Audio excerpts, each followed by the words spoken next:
Faites entrer l'écriture, 20e épisode, des journées entières à écrire, deuxième partie. À écrire, ou pas. Bonjour à toutes et à tous. J'ai, il y a quelques mois, proposé un épisode qui s'appelait Des journées entières à écrire, et qui, au quotidien, examinait ce qui se passait. Vous avez l'air en pleine forme, là. Gai, entreprenant, dynamique. Dans un moment où j'avais l'intention de ne me consacrer qu'à mon manuscrit. Qu'en est-il 6 mois plus tard? C'est ce que je vous propose de suivre aujourd'hui. Alors avant de commencer, petit résumé de ce qui s'est passé ces derniers mois, c'est-à-dire entre juin, où j'ai décidé de continuer à ne faire qu'écrire, et décembre, eh bien, j'ai travaillé sur mon manuscrit tout le temps. Je crois que je n'ai pris que 5 jours de vacances en été, ce qui était un peu périlleux. J'ai certainement beaucoup avancé, mais j'ai eu l'impression de ne faire que de me poser de nouveaux problèmes sans arrêt, de me faire complètement bouffer, envahir par ce texte, en ayant l'impression vraiment que c'était nul. Et pourtant, je sais très bien à quel point j'ai travaillé. Mais bon, chaque fois que je travaillais, j'avais l'impression que ça ouvrait de nouveaux espaces de travail, et que ça se faisait quand même beaucoup dans la difficulté. Et puis voilà, je suis arrivée à décembre. J'espérais avoir fini fin décembre. C'était mon objectif il y a 2 ans. Alors pas du tout. Mais heureusement, mon éditeur m'a encore donné un délai. Et puis, la suite, voilà, on va l'entendre maintenant.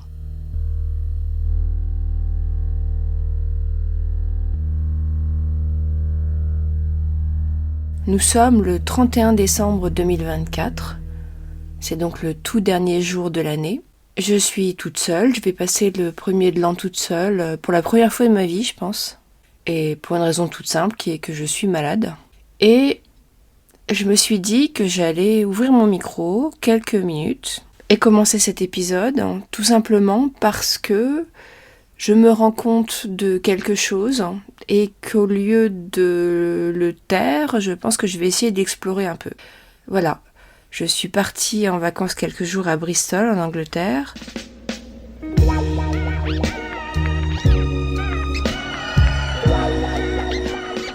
Je devais ensuite me remettre à travailler sur mon manuscrit, c'était bien carré, bien prévu, etc. Et puis je suis tombée vraiment bien malade.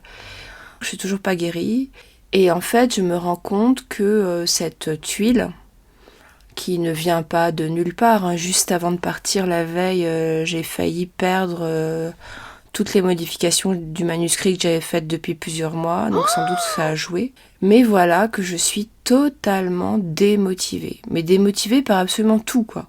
Je suis démotivée pour lire, je suis démotivée pour écrire, je suis démotivée pour gagner de l'argent, je suis démotivée pour travailler. Et d'habitude, c'est quelque chose que je ne dis jamais, tout simplement parce que je refuse de me le dire à moi-même, quoi. Et puis, en plus, dès que je ne suis plus toute seule, et dès que je me remets à parler écriture, je me réanime. Et cette démotivation disparaît, et au contraire, j'ai une sorte d'enthousiasme renouvelé, et qui est totalement spontané, je fais ça naturellement. N'empêche que c'est pas inintéressant de s'intéresser à la démotivation, je trouve. Et de se dire pourquoi ne pas la prendre en considération, pourquoi ne pas accepter, tout simplement, au bout d'un moment, de ne plus avoir envie de rien, parce que c'est trop dur, c'est trop difficile à faire, il n'y a pas assez de gratification, etc. Et voir ce qu'on peut en faire. Et donc là, avant de terminer cette année en allant probablement revoir sur mon iPad certains live shows de Billy Wilder qui passent sur Arte,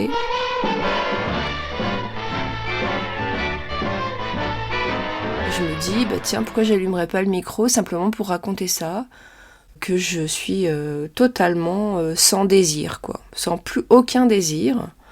Je n'ai rien lu depuis je sais pas combien de jours, et en fait je n'ai qu'une envie, c'est de me débarrasser d'un très grand nombre de mes livres, de mes cahiers, En fait, chez moi, il y a énormément de choses, il y en a beaucoup trop, j'en ai ras-le-bol. Et peut-être ma principale motivation pour l'année 2025, c'est de virer un quart de ce qu'il y a dans mon appartement, quoi.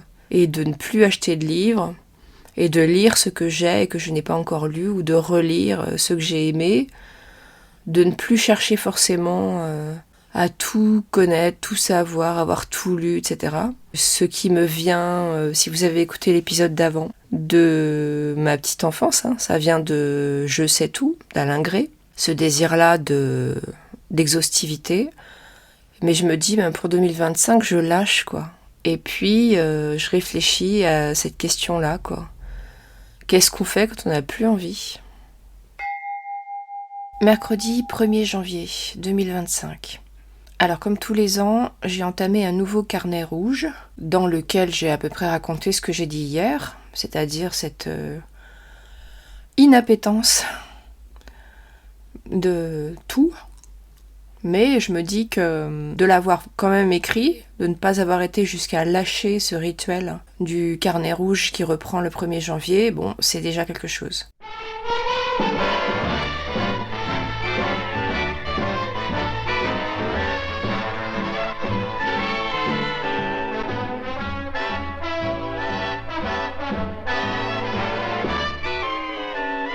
En dehors de ça, j'ai vraiment revu certains Lem Show hier soir et... Not since Scarface, so much action. Not since the Marx Brothers, so much comedy. Not since the 7-Year Itch, so much Maryland. Et voilà, ça au moins, ça c'était bien. The best picture this year will also be the funniest.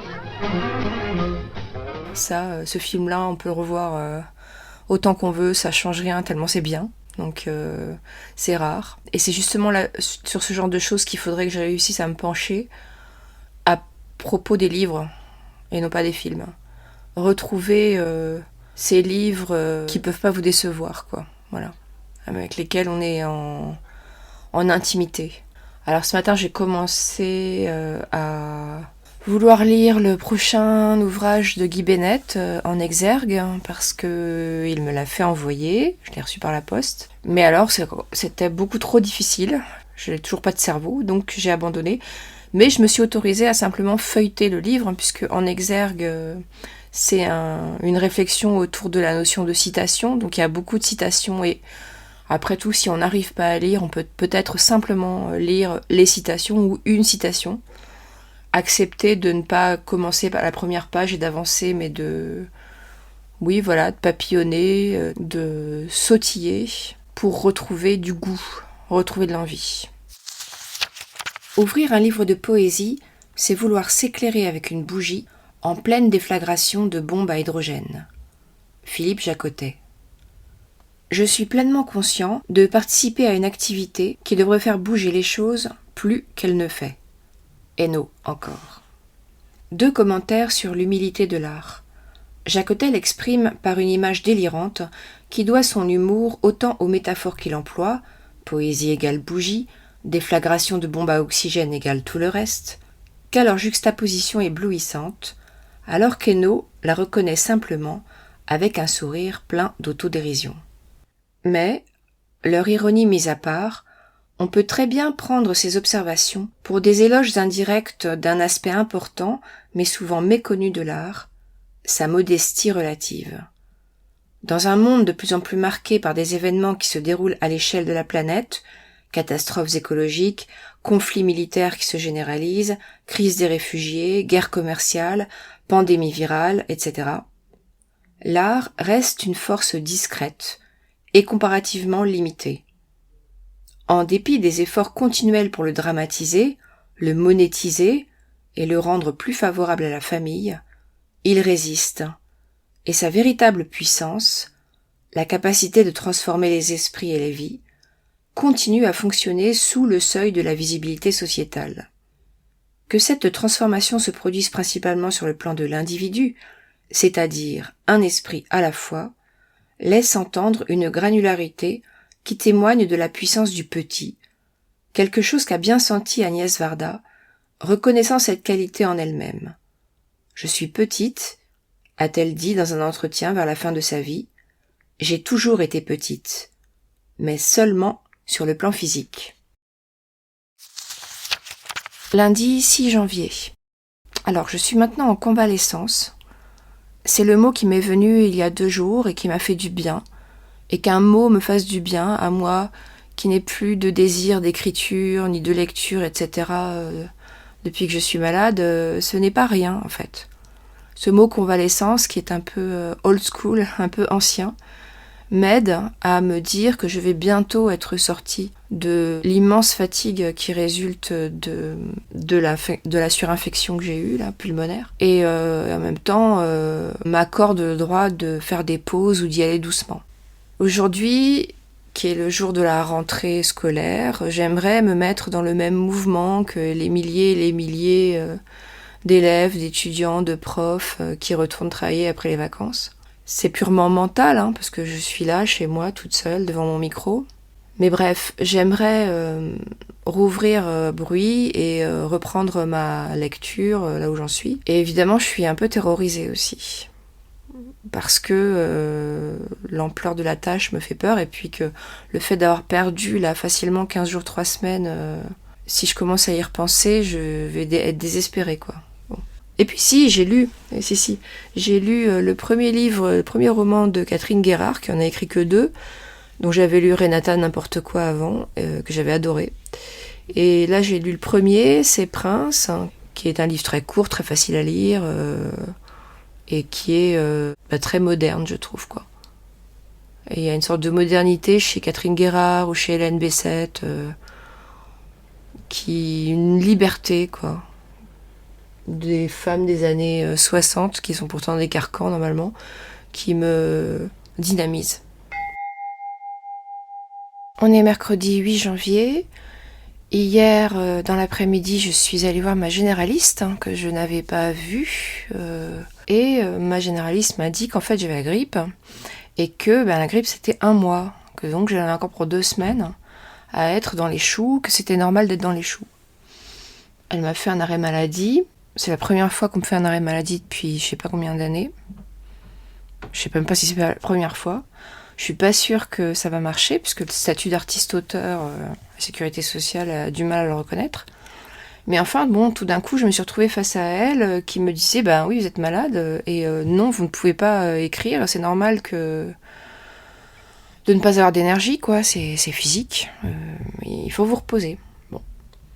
Il faut vous reposer, boire du thé, manger des oranges et marcher un petit peu chaque jour. Donc aujourd'hui, là, il fait un temps épouvantable. Donc je suis pas sûre que je vais vraiment sortir. Mais je me suis rendu compte, d'abord que j'avais repris le semainier quand même. Et puis qu'au bout d'un moment, je me mettais à faire ce que je fais de temps en temps, c'est-à-dire je suis toute seule chez moi et puis je suis debout, je marche plus ou moins dans une pièce, hein, et je parle, hein, comme si j'avais un public devant moi pour expliquer quelque chose de l'écriture. Et ça, je le fais depuis très très longtemps, je crois que j'en ai déjà parlé. Ça m'aide à mettre de l'ordre dans mes idées, à savoir un peu où j'en suis. Par contre, évidemment, je n'ai pas de contradicteur, hein, je n'ai pas de retour, je n'ai personne pour me faire avancer, progresser. Celui ou celle qui pourrait me faire avancer, évidemment, c'est un auteur dont je lirai un livre. Donc, j'ai décidé aujourd'hui que ce que j'allais essayer de faire, c'était de lire en entier le pourtant assez court mais difficile En exergue de Guy Bennett, et de le faire comme si Guy Bennett s'adressait à moi et m'expliquait quelque chose. Si ça me donne de l'énergie, je continuerai la relecture de Bruit. Si ça m'en donne pas, j'arrêterai. Alors, cette relecture, j'ai essayé, avant de voir le médecin, de me forcer à la continuer. Et en fait, chaque fois que je relis, je prends des notes sur ma relecture. Et là, j'ai noté juste ce que j'écris, parce qu'il y a des passages de Bruit qui sont pas encore écrits, des passages assez courts, que j'ai juste résumés, qu'il faudrait que je développe, et pour lesquels il faut trouver une langue, etc. Et tout ce que j'arrive à faire, c'est de la merde. Et après, j'écris dans mon fichier de notes, j'écris que je n'ai pas de cerveau, et que donc j'ai écrit ça n'importe comment, qu'il faudrait le retravailler. Est-ce que ça vaut la peine de faire ça ? En dehors du fait que ça peut donner l'illusion d'avancer, je sais pas. Nous sommes le jeudi 9 janvier. J'ai terminé En exergue de Guy Bennett ce matin. Et hier, j'ai passé une partie de ma journée à me concentrer pour le lire, en le lisant à haute voix pour mieux le comprendre, en m'arrêtant dès que j'étais fatiguée, et des fois c'était rapide. Mais ça m'a permis, au bout du compte, de me sentir lovée un peu dans le texte. J'ai eu la sensation de me retrouver dans un univers que j'avais connu, un univers dans lequel je me sentais bien, et tout à coup, ça m'a donné une impulsion. J'ai swipé pour retourner vers Bruit, vers là où j'en étais arrêtée de ma lecture, et je me suis mise à écrire, et j'ai eu la sensation de me mettre à écrire davantage que toutes ces dernières semaines. Et tout à coup, alors je ne sais pas du tout ce que va donner ce paragraphe, je ne crois pas être allée au-delà du paragraphe, mais tout à coup j'ai eu la sensation d'un retour, même très provisoire, de l'impulsion.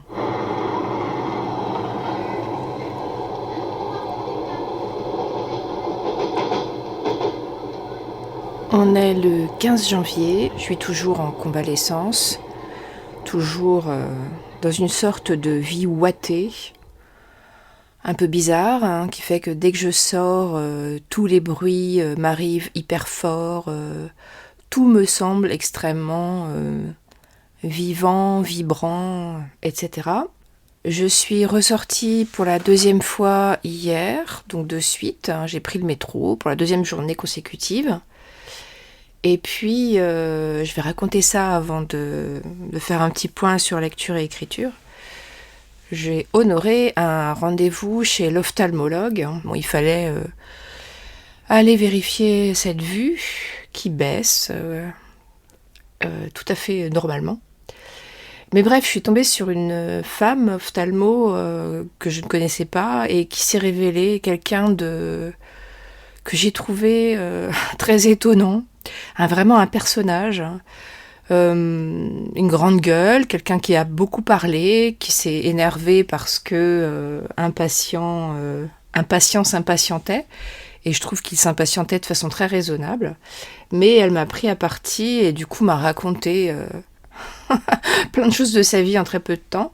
Je n'ai presque rien retenu, si ce n'est qu'en dehors d'être ophtalmo, elle faisait du karaté, et puis elle m'a donc abreuvée de paroles comme ça, tout en m'expliquant qu'elle faisait son métier très sérieusement et que j'avais un fond d'œil parfait et que je n'allais pas devenir aveugle. En tout cas, que ça n'était pas prévu. Alors moi, je n'étais pas du tout venue avec cette inquiétude-là. Dieu sait si des peurs j'en ai, mais pas celle-là. Et donc je suis repartie avec une ordonnance pour de nouvelles lunettes. Et je suis surtout rentrée en me disant que cette femme m'avait apporté en 10 minutes plus que tout ce que je peux percevoir du monde depuis que je suis malade, quoi. Et j'ai aussi réfléchi à cette histoire que je connais de moi-même, c'est-à-dire que moi-même je ne suis pas une grande gueule, mais je pense que j'ai relativement de la personnalité. Ce qui fait que quand je rencontre une femme grande gueule, ça ne m'impressionne jamais. Ça ne me fait pas peur, je n'ai pas peur qu'elle prenne ma place, qu'elle me dévore, qu'elle parle à ma place, parce que je sens chez les femmes comme ça qui parlent fort ou beaucoup une évidente fragilité, un besoin de réassurance, qui n'est pas la même chose que chez les hommes. Alors qu'évidemment si, un homme qui prend toute la place, c'est parce que il n'est pas suffisamment sûr de lui, mais il n'y a pas cette histoire de pouvoir, de domination, c'est pas la même chose, hein, je trouve. Et moi, je suis assez séduite par les femmes grandes gueules quand elles sont... oui, quand je perçois en elles à la fois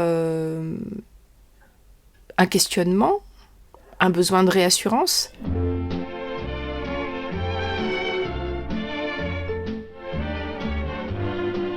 Mais aussi une fantaisie, quoi. Oui, une sorte de fantaisie, de je m'en foutisme par rapport à ce qu'on peut penser d'elle. Wild, lost control, running wild, mighty bold, feeling gay, reckless too, carefree mind all the time, never blue, always going, don't know where, always showing, I don't care, don't love nobody. Oui, j'aime les femmes fantaisistes. Elle avait du vernis à ongles noirs. Elle n'était pas spécialement jeune. Elle était marrante, quoi. Moi, elle me faisait marrer, quoi. Et donc, je l'ai écoutée très sérieusement. À un moment, elle m'a demandé ce que je faisais comme métier. Alors, je lui ai dit écrivaine. Et alors, elle m'a félicitée. Je trouve ça génial. Mais pas félicité par flagornerie ou pas parce qu'elle était impressionnée, mais ça voulait dire vraiment en un mot, tiens, vous avez fait des vrais choix. Ce qui est vrai. Mais donc j'en reviens à cette lente progression du retour vers la lecture et l'écriture. Alors la lecture, je pense que c'est bon. Quant à l'écriture, j'ai essayé d'écrire un peu aujourd'hui. Je colmate les brèches. Et en fait, la seule question qui se pose, c'est toujours la même, c'est pourquoi quelque chose plutôt que rien. Et donc en l'occurrence, renversons les termes. Pourquoi rien plutôt que quelque chose. Autrement dit, il vaut mieux que j'écrive une phrase pourrie. J'ai déjà fait un épisode là-dessus, sur la page pourrie. Il vaut mieux que j'écrive une page pourrie que je vais aller réattaquer quand je serai en forme, au marteau-piqueur, au pilon, en la transformant, en l'écrasant, peu importe. Il vaut mieux toujours créer de la matière plutôt que rien. Dans la nullité des phrases que j'écris et que j'insère dans mon manuscrit, j'ai découvert, je me suis rendu compte, qu'il y avait tout de même à chaque fois une ou deux petites idées que je n'avais pas eues précédemment. Sur mes personnages, par exemple, quoi. Bon, peut-être que je vais trouver ça complètement naze quand je serai guérie, mais il y a quelque chose en plus, même minuscule, qui est apporté. Un petit caillou supplémentaire, quoi, au tas de pierres. On est le jeudi 16 janvier, et je viens de passer la matinée au téléphone avec la sécurité sociale. Bon, là, je reçois encore des mails qui me donnent la sensation que la situation n'est pas complètement réglée, mais, normalement, ayant eu au bout du fil un spécialiste des artistes-auteurs, c'est un jour qui va être à marquer d'une pierre blanche parce que, si tout se passe comme prévu, je vais pouvoir recevoir des indemnités d'arrêt maladie pour la première fois de ma vie d'artiste-auteur. Alors, j'ai fait les calculs, ça va pas être grand-chose. Mais d'une part, bon, c'est toujours bon à prendre, et puis surtout, ça permet de sortir de cette espèce de puits dans lequel on se trouve quand on a l'impression qu'on n'a aucun droit. Donc c'est vraiment important. Et puis là, par ailleurs, je viens d'envoyer un mail à mon éditeur pour le prévenir que j'avais la grippe et que donc j'avais pris du retard. Donc 2 choses importantes aujourd'hui qui me lessivent un peu, mais qui sont à créditer à ma vie d'adulte. Et je tiens ici à remercier l'autrice, alors comme elle l'a fait de façon privée, je ne vais pas la citer, mais qui m'a poussée à demander cet arrêt maladie, et qui l'a fait parce qu'elle-même a été poussée à le faire à une époque par Delphine Bretéché, donc là je peux la nommer, notre chère Delphine. On est un petit groupe à appeler ça le Delphine Power. Voilà, le Delphine Power a donc exercé sa puissance aujourd'hui, puisque grâce à un conseil que Delphine a donné à cette autrice et qui elle-même me l'a donné, eh bien, normalement, voilà, j'ai pu sortir de cette sorte de petit marasme dans lequel je me trouvais. Nous sommes le vendredi 17 janvier. Alors hier, il s'est passé 2 choses, et je vais en terminer par là. La première, c'est qu'enfin, après l'élan retrouvé de la lecture, je commence à voir réapparaître celui de l'écriture. Et cela, en partie parce que j'ai décidé de l'écrire dans mon semainier. C'est tout bête, mais au lieu simplement de me le dire, de le sentir, je l'ai écrit de façon pas très littéraire, mais peu importe. Je l'ai écrit et l'écrivant, ça s'est ancré. Je crois que quand on écrit son élan, on a plus de chances de le nourrir parce que, en faisant cela, on éloigne la tétanie. Alors c'est pour ça que je vais vous lire, avant la fin de cet épisode, ce petit passage du semainier, que certains auront déjà découvert dans mon journal d'écriture sur le site, mais qui m'a, je crois, aidé aujourd'hui à me ressentir, je ne sais pas si je pourrais dire à l'aise, mais dans un état plus normal que ces dernières semaines vis-à-vis de mon texte. Quand je vois ce qu'il me reste à faire, dans les moments d'optimisme, je m'imagine en pleine forme, face à mon texte imprimé, mes carnets, mes notes, réussissant à suivre tous les fils, les parcours des personnages, restant concentré, supprimant impitoyable ce qui ne fonctionne pas sans que ça ne déstabilise le reste, trouvant la cohérence de ce qui pour le moment n'a aucun sens, redressant les phrases, coupant, ajustant, déplaçant, finalement surprise que ça tienne. Et juste après, alors que je sentais revenir quelque chose qui n'était plus de l'ordre de la peur, voire du dégoût ou de la frayeur, de l'angoisse vis-à-vis de bruit, j'ai appris la mort de David Lynch. Et ça m'a fait un grand effet, évidemment. David Lynch fait partie de ces très rares personnes à créer un monde dans son ensemble, un monde entier, un monde auquel on n'a pas toujours forcément accès, mais dont on accepte de ne pas le comprendre toujours. Pour moi, c'est le Graal, c'est le summum. Observer le donut plutôt que le trou, c'était le conseil de David Lynch, repris par la NASA pour montrer un trou noir. Je crois que c'est un peu ce que j'ai essayé de faire ce mois-ci. Et sur ce, je retourne écrire. À bientôt, au revoir.